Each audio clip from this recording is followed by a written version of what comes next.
Hello, this is Dr. D back again, and we are going to talk about DNA structure. Deoxyribose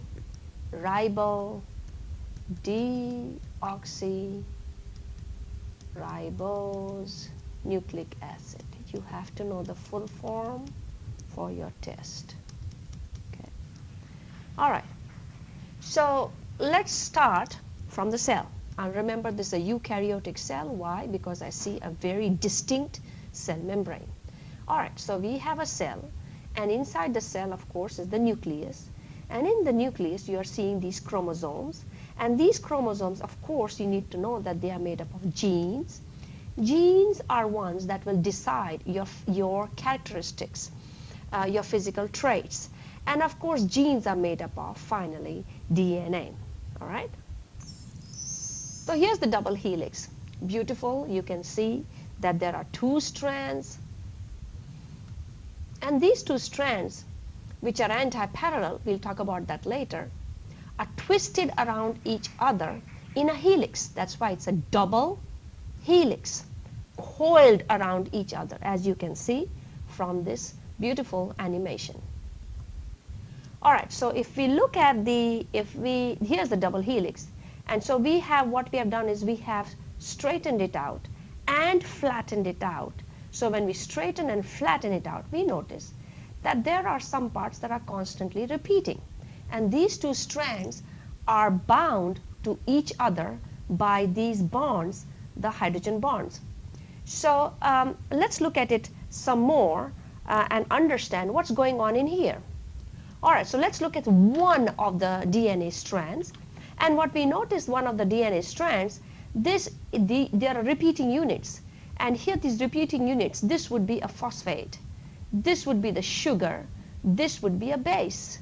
Again, phosphate, sugar, base. So basically the phosphate and sugar form the outer part of the ladder that's here. And the teeth-like structure are the bases. I'll talk about these, okay? But this group, phosphate, sugar, base, phosphate, sugar, base, phosphate, sugar, base. So what you're seeing is this is being repeated. A phosphate, sugar, base is being repeated. And this unit, which makes up the DNA, is called a nucleotide.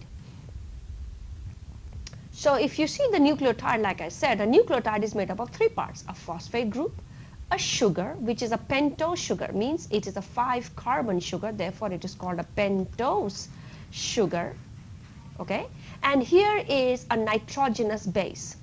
Okay, so if we look at the nitrogenous base, here is more detailed picture, and I really don't want you to get frightened about it, because really you do not have to know the structure of these to draw these. You should know the nitrogenous bases.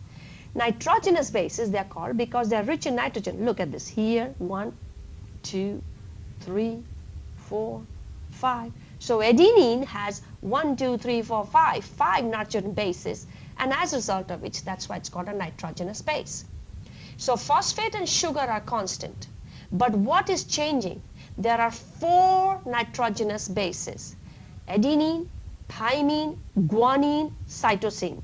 All right, so here these two, the adenine and guanine, if you notice, and thymine and cytosine, here have only 1 carbon ring. Okay, this is a ring. Here there are 2 rings, 1, 2. And so these, which double ring, are called the purine type of nucleotide. The one with the single ring is called a pyrimidine.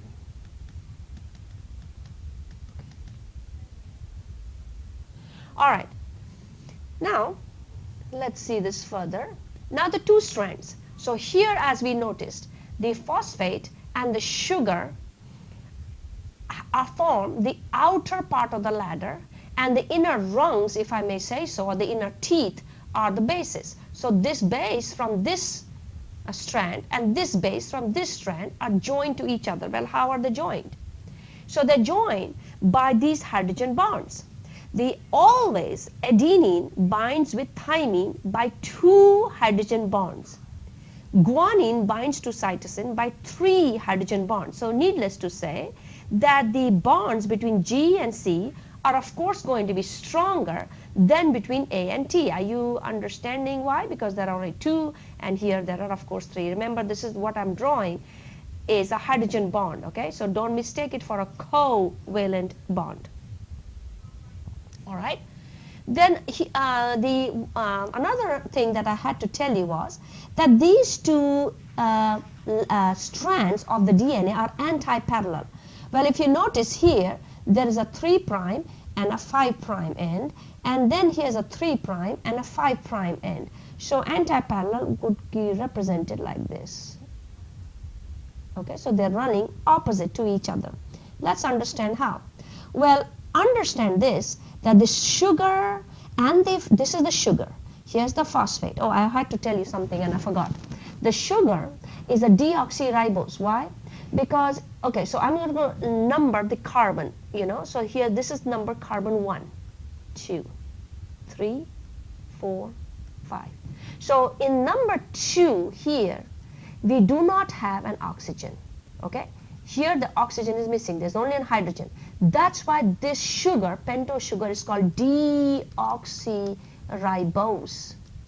That means here it is a ribose sugar. It's a 5-carbon sugar, but there is without an oxygen. So there is only a hydrogen here. There is no oxygen. I've cut it out, and at carbon 2.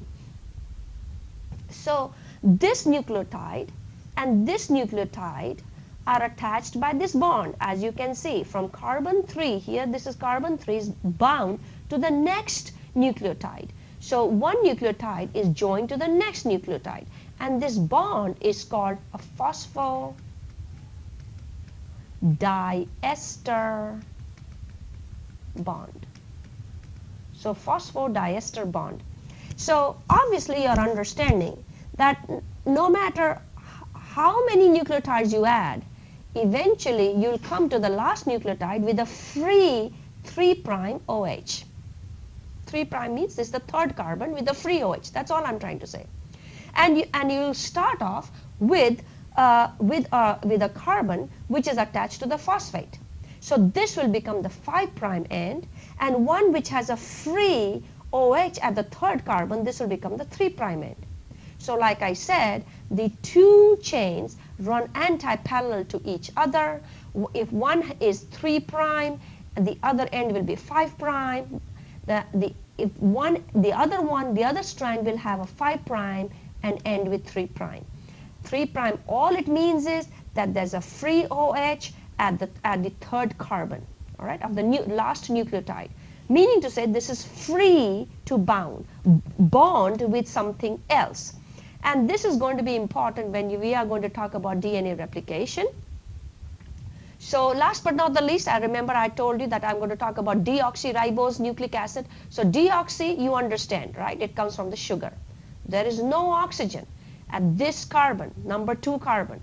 It's a 5 carbon, but there is no oxygen in here attached to the carbon. That's all I'm trying to say. Nucleic comes from the word because it is inside the nucleus, okay? At least in the well-formed organized nucleus of a eukaryote. Of course, it's also found in a prokaryote, but there's going to be no nuclear membrane. Keep that in mind. Acid comes from the phosphate part, okay? So here's the phosphate part.